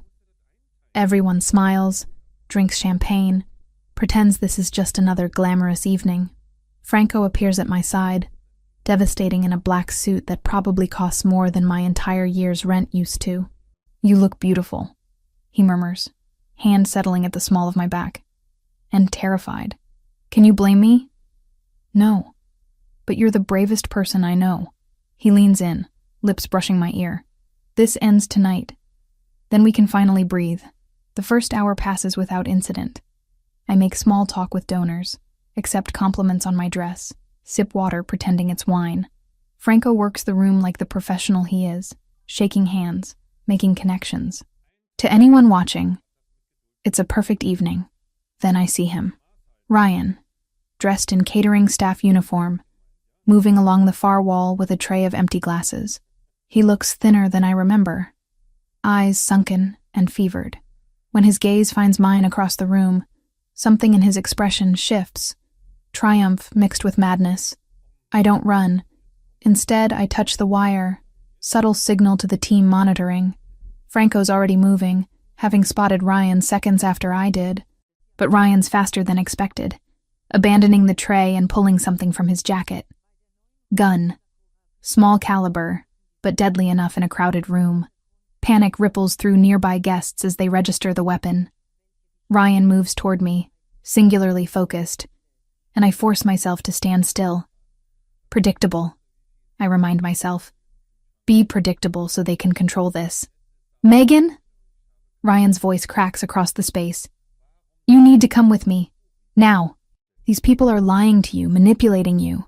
Ryan, put the gun down. I keep my voice steady, watching Anthony approach from Ryan's blind spot. This isn't going to end the way you think. You don't understand. I'm trying to save you. He's close now. Maybe 15 feet away. Close enough that I can see his hands shaking. He's dangerous, Megan. He'll destroy you like he destroys everything. Anthony moves. Fast, efficient, disarming Ryan before he can fully react. The gun clatters across the polished floor as Anthony forces Ryan down, knee in his back. Other security personnel materialize from the crowd, and suddenly uniformed police are there too, moving in with practiced coordination. Ryan struggles, screaming incoherently about conspiracies and corruption. As they haul him upright, cuffing his hands, he looks at me one last time. Not with anger or obsession anymore. Just emptiness. "I loved you," he says, pathetic and broken. "No," I reply quietly. "You never did. You don't even know what that word means." The police take him away. An officer I recognize from Franco's contacts, Detective Martinez, approaches us afterward. "We've got him on multiple charges," she says, voice professional but warm. "Breaking and entering, stalking, unlawful possession of a firearm, attempted assault. Plus, when we searched his apartment earlier today with a warrant, we found evidence of communications with known criminals. Federal charges are likely. He won't see freedom for a very long time, Mr. Ricchetti." Franco nods, hand finding mine. "Thank you, Detective." As the gala slowly returns to normalcy, or the appearance of it, Franco guides me out to a quieter hallway. His composure finally cracks, pulling me into his arms so tightly I can barely breathe. "Don't ever do that again," he says against my hair. "Don't ever put yourself in danger like that for me. For us," I correct. "I did it for us. For Carlo. For the life we're trying to build." He pulls back enough to look at me, and in his eyes I see everything he hasn't said. Fear, relief, love so fierce. It's almost frightening. "I can't lose you. You understand that? I can't. You won't." I cup his face, feeling the tension in his jaw. "Ryan's gone." O'Sullivan backed off. "It's over, Franco. It's finally over." "Is it?" His voice drops lower. "Because my world doesn't stop having dangers just because this one's resolved. There will always be something, someone, some threat. Can you live with that? Really live with it?" The question hangs between us, heavy with implication. This is the moment of truth, the choice between safety and love, between the life I knew and the life I'm choosing. "Yes," I say without hesitation, "because I'm not living without you. Whatever comes, we face it together." He kisses me then, desperate and relieved, and I taste the fear he'd been holding back all night.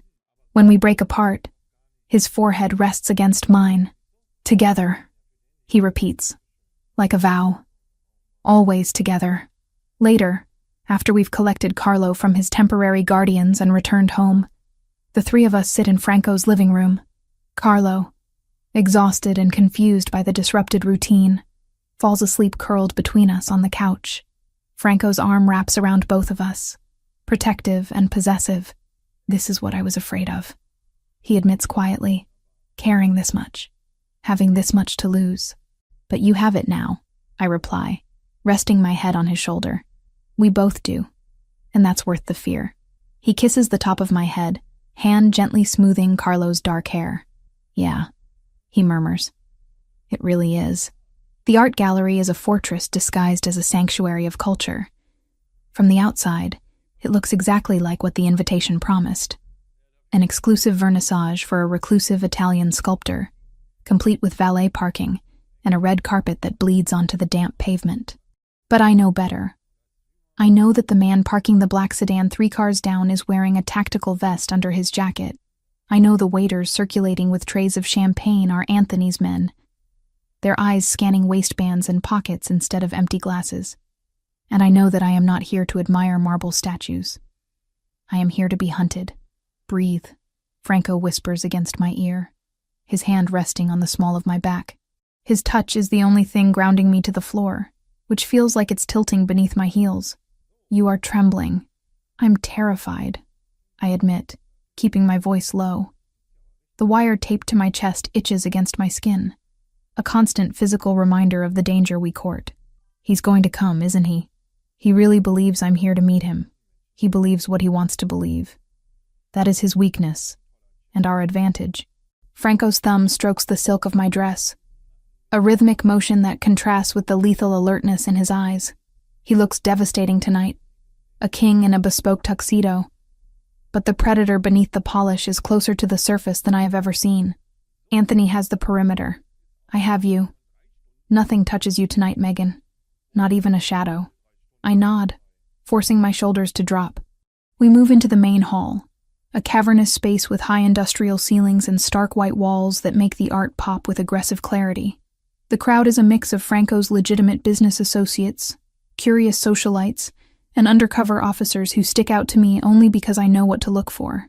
To anyone else, they are just bored husbands dragging their feet. For an hour, we play the part. I smile until my cheeks ache. I translate pleasantries for an elderly Italian investor who pretends not to speak English. I sip sparkling water that pretends to be Prosecco. But every time the heavy glass doors at the entrance swing open, my heart hammers against my ribs like a trapped bird. Then, the shift happens. It's subtle. A ripple in the energy of the room. Anthony, standing near a sculpture of a twisted torso, touches his earpiece. He doesn't look at us, but his posture stiffens. He's here, Franco says softly. He doesn't need an earpiece to know. His instincts are tuned to a frequency of danger I am only just beginning to hear. North entrance. He bypassed the valet. Is he armed? We have to assume yes. Remember the plan, Megan.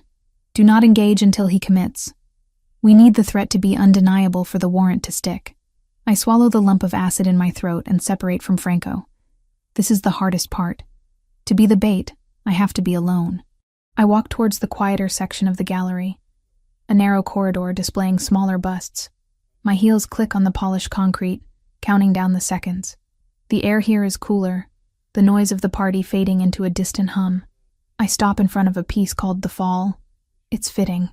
Megan. The voice is ragged, familiar in a way that makes my skin crawl. I turn slowly, fighting the urge to run, forcing myself to stay in the spotlight of the track lighting. Ryan stands 10 feet away. He looks nothing like the man I dated briefly in college, nothing like the polished professional he pretended to be. He looks eroded. His clothes are disheveled, a jacket that's too big for him, and his eyes are wide, darting frantically around the empty corridor before locking onto me with a terrifying intensity. You came, he breathes, stepping closer. A smile twists his face, but it doesn't reach those feverish eyes. I knew you would. I knew you'd understand eventually.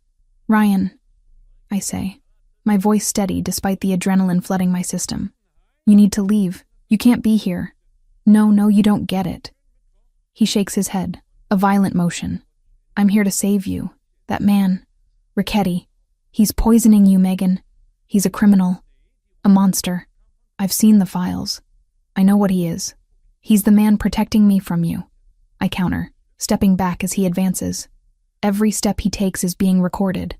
Every word is being transmitted to the team waiting in the wings. You broke into my house, Ryan. You threatened my sister. You tried to get to a 6-year-old child. That's not love. That's sickness. His face contorts, the smile vanishing into a snarl of rage. I did what I had to do. To wake you up. You think you have a choice? You think he loves you? He owns you. I'm the only one who sees you, Megan. The real you.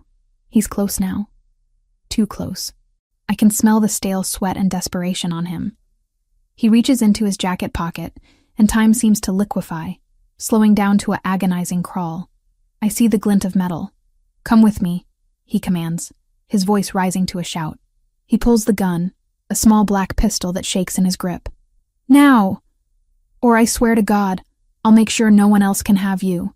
Drop the weapon. The command booms from everywhere and nowhere. Ryan flinches, spinning around. But it's too late. The trap snaps shut. Franco steps out from behind a partition, his movement fluid and silent. He has a gun trained on Ryan, steady as stone. Simultaneously, Anthony and 3 other men materialize from the shadows of the gallery, blocking every exit. They don't shout. They don't panic. They are professionals dismantling an amateur.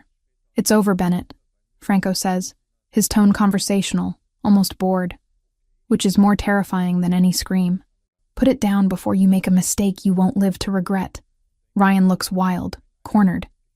He swings the gun back toward me, his hand trembling violently. Stay back. I'll kill her. I'll do it. I don't move. I stare at him, refusing to give him the satisfaction of my fear. You've already lost, Ryan. Look around you. You betrayed me, he screams, tears streaking down his flushed face. I did everything for you. I took the money from O'Sullivan for you, to get us away. You sold me to my enemies, I say, the realization making me cold. That's not saving me. That's trading me. Drop the gun. Franco takes a step forward. The threat in his voice is absolute. Ryan sobs, a broken, pathetic sound. And for a second, I think he's going to fire. I see his finger tighten on the trigger. But Anthony is faster. He moves with a speed that blurs the air, striking Ryan's wrist with a baton I didn't even see him draw. The crack of bone is audible. Ryan screams, the gun clattering across the floor, sliding harmlessly toward the wall. Before he can draw a breath, he is face down on the concrete, Anthony's knee pressed into his spine, hands wrenched behind his back. Clear, Anthony barks. The gallery doors burst open, not with guests, but with uniformed police officers. Detective Martinez is at the front, her badge catching the gallery lights. They swarm the corridor, a sea of blue uniforms taking custody of the broken man on the floor. I lean back against the wall, my legs suddenly turning to water. The adrenaline is crashing, leaving me hollow and shaking. Franco is there instantly. He holsters his weapon and pulls me into him, shielding me from the sight of Ryan being hauled to his feet. His arms are a vice, holding me together when I feel like I might shatter. I've got you, he murmurs into my hair. I've got you. Look at me. I look up. His eyes are dark, searching mine for damage. Is it over? I ask, my voice barely a whisper. Yes. He turns me slightly so I can see. Ryan is being read his rights. He looks at us as he's dragged away. But the fire is gone from his eyes. He looks small, defeated. The monster under the bed turned out to be just a sad, dangerous man, with delusions of grandeur. The O'Sullivans, I ask. They've already disavowed him, Franco says grimly. I received confirmation 10 minutes ago. They released a statement claiming no knowledge of his actions. They're cutting a rotting limb to save the body. Ryan is alone. He'll go to federal prison for a very long time. I watch until the doors close behind the police. The gallery is quiet again, save for the low murmur of the security team clearing the scene. I don't feel triumph. I don't feel happy. I just feel heavy. The weight of the last month, the fear, the looking over my shoulder. It's gone, leaving a vacuum that aches. Let's go home, Franco says. He doesn't ask if I want to stay for the police report. He knows I'm done. The ride back to the apartment is silent. Anthony drives, his eyes constantly checking the mirrors, old habits dying hard. I sit in the back with Franco, my head resting on his shoulder, his hand encompassing mine. The city lights blur past, streaks of neon and gold in the rain. When we get inside, the silence of the apartment feels different. It's no longer a fortress. It's just a home again. But the air is thick with things unsaid. I kick off my heels and walk to the large window overlooking the skyline. My reflection in the glass looks ghostly. Pale, eyes wide, red dress like a wound. Franco comes up behind me. He's taken off his jacket and holster, discarding the armor of the night. He wraps his arms around my waist, pulling me back against his chest. We stand there for a long time, watching the city breathe. You were brave, he says finally. The vibration of his voice travels through my back. Braver than anyone I know, but I hated every second of it. I had to do it, I reply, turning in his arms to face him. I couldn't live waiting for the other shoe to drop. We needed to end it. We did. He reaches up, tracing the line of my jaw with his knuckles. But it came close. Too close. When he pointed that gun at you, his mask cracks, just for a fraction of a second, revealing a depth of terror that stops my heart. If I had been a second slower. If Anthony hadn't moved. But you weren't. And he did. I cover his hand with mine. We trusted the plan. We trusted each other. Trust. He repeats the word like it's foreign. In my world, trust is usually what gets you killed. With you, It's the only thing keeping me alive. He leans his forehead against mine. The intimacy of the moment is overwhelming. The adrenaline has faded into exhaustion. But beneath that, there is a simmering heat. We survived. We walked through the fire and came out the other side, scarred but standing. What happens now? I ask. The question that has been haunting me since the beginning. Ryan is gone. The threat is neutralized. Does that mean... I trail off, unable to voice the fear that now that the danger is over, the reason for us being together is gone too. Franco pulls back, his grip on my waist tightening. Megan, look at me. I meet his gaze. It's fierce, possessive, stripped of all pretense. You think this ends because the threat is gone? He shakes his head slowly. You walked into a gunfight for me. You put your life in my hands. You are not a guest here anymore. You are not a client. You are mine, and I am yours. That doesn't change because the police took Bennett away. Your world is still dangerous. I whisper. O'Sullivan backed down, but there will be others. There's always others. Yes, he admits without hesitation. He doesn't lie to me. He never has. My world is dangerous. It is violent and complicated and often ugly. I cannot promise you safety every single day. I cannot promise that we will never be afraid again. He pauses, his thumb brushing my lower lip. But I promise you that you will never face it alone. I promise that I will burn this city to ash before I let anyone harm you. And I promise that if you stay, if you choose this, I will spend every day making sure you don't regret it. I look at him, this man of violence and discipline, of bespoke suits and hidden guns, who builds Lego sets with his nephew, and remembers how I take my coffee. I think about the safety of my old life, the predictability of it. It seems colorless now, distant.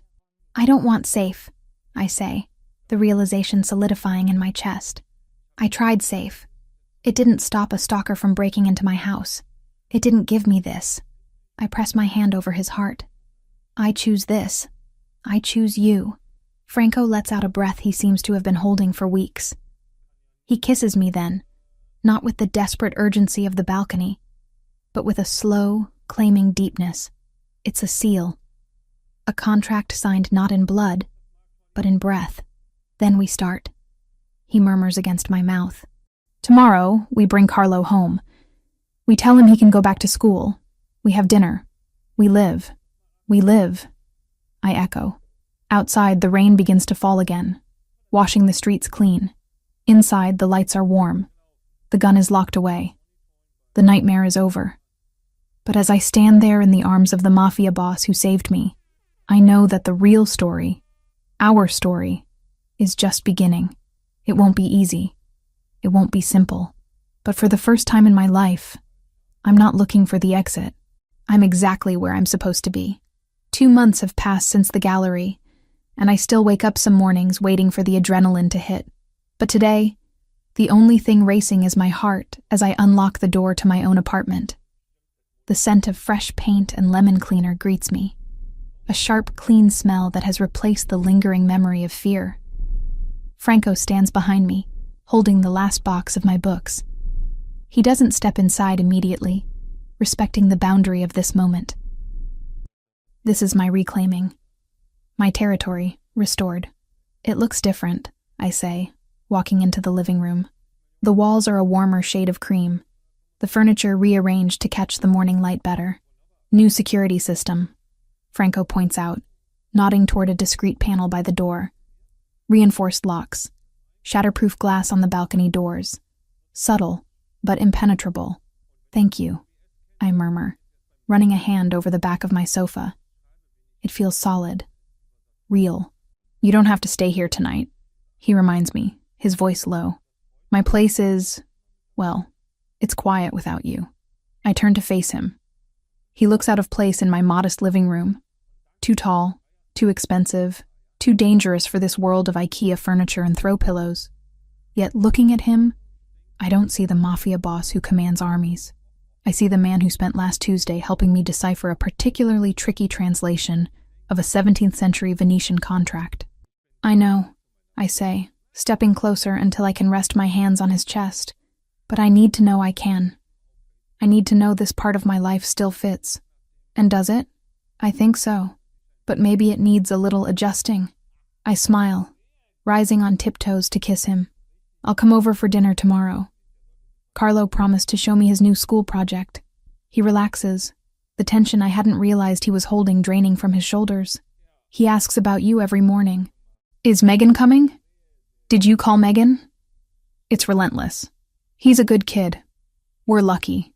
The we hangs in the air, comfortable and promising. Life settles into a rhythm that is both strange and wonderful. Jessica and Lauren adjust to this new version of my life with the same blunt affection they've always had.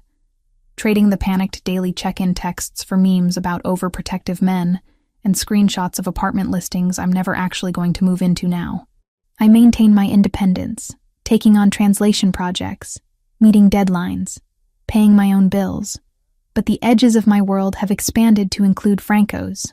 I attend dinners with his family, not as a translator or a protected witness, but as his partner.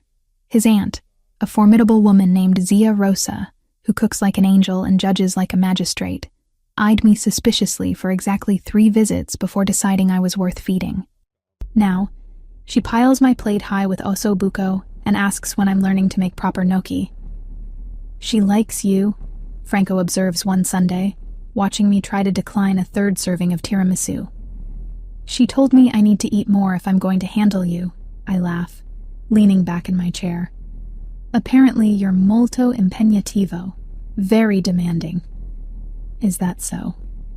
He grins, stealing a bite of my dessert. I think I've been very patient. Saint-like, I agree dryly. But beneath the domesticity, the reality of his world remains. I see it in the way Anthony scans every room we enter before nodding us forward. I hear it in the late-night phone calls Franco takes in his study, his voice dropping to that cold, authoritative tone that still sends a shiver down my spine. He keeps his promise, though. He never hides it. If there's a threat, I know. If there's a conflict, he explains the stakes. Transparency is our compromise. Sarah visits again in October, bringing Marcus. This time there's no tension, only curiosity. We meet for brunch at a bistro in the Seaport district. Neutral ground, bright and airy. You look settled, Sarah says, studying me over her mimosa. Different. Stronger. I feel stronger, I admit. It's not the life I imagined, Sarah. It's complicated, but it's mine. And him? She glances at Franco, who is deep in conversation with Marcus about structural renovations on a historic building. He treats you well? Better than anyone ever has. He sees me. Not just the version of me that's easy to handle, but the messy, stubborn parts too. Sarah nods, satisfied. Then I'm happy. Worried because I'm your big sister and it's my job, but happy. 2 weeks later, Franco picks me up from a client meeting. The car isn't the usual armored SUV, but a sleek vintage convertible he rarely drives. The top is down, the autumn air crisp and smelling of fallen leaves. Where are we going? I ask as he heads out of the city, away from our usual haunts. Somewhere quiet. I need to ask you something, and I don't want an audience. My heart skips a beat, but I nod. We drive north, the skyline fading into the rearview mirror, replaced by the winding roads of the coast. He stops at a cliffside overlook, the ocean churning gray and wild below us. Franco cuts the engine but doesn't get out. He turns in his seat, watching me with an intensity that makes the air in the car feel heavy. 2 months ago, I thought I had to let you go to keep you safe. He begins, his voice steady but raw. I thought that once the threat was gone, you'd want your old life back. A safe life. A normal life. Franco, let me finish. He takes my hand, his thumb tracing the veins of my wrist. I was wrong. You didn't just survive this world, Megan. You faced it. You looked at the ugliest parts of my life and you didn't run. You stayed. He reaches into his pocket. Not for a ring box. That would be too conventional for us, too simple. But for a small velvet pouch. He tips the contents into his hand. It's a key. Heavy, old-fashioned iron. Intricate and dark. This is the key to the villa in Tuscany. My grandfather's house. It's the one place on earth where I don't have to be the boss. Where I'm just Franco. He presses the key into my palm, closing my fingers over it. I want to go there with you. Not for a vacation. For a beginning. I stare at the key, feeling its cold weight warming against my skin. It's not a proposal of marriage. Not yet. But it's something deeper. It's an invitation to the sanctuary of his soul. Are you asking me to move to Italy? I ask, breathless. I'm asking you to build a future with me. Wherever that is.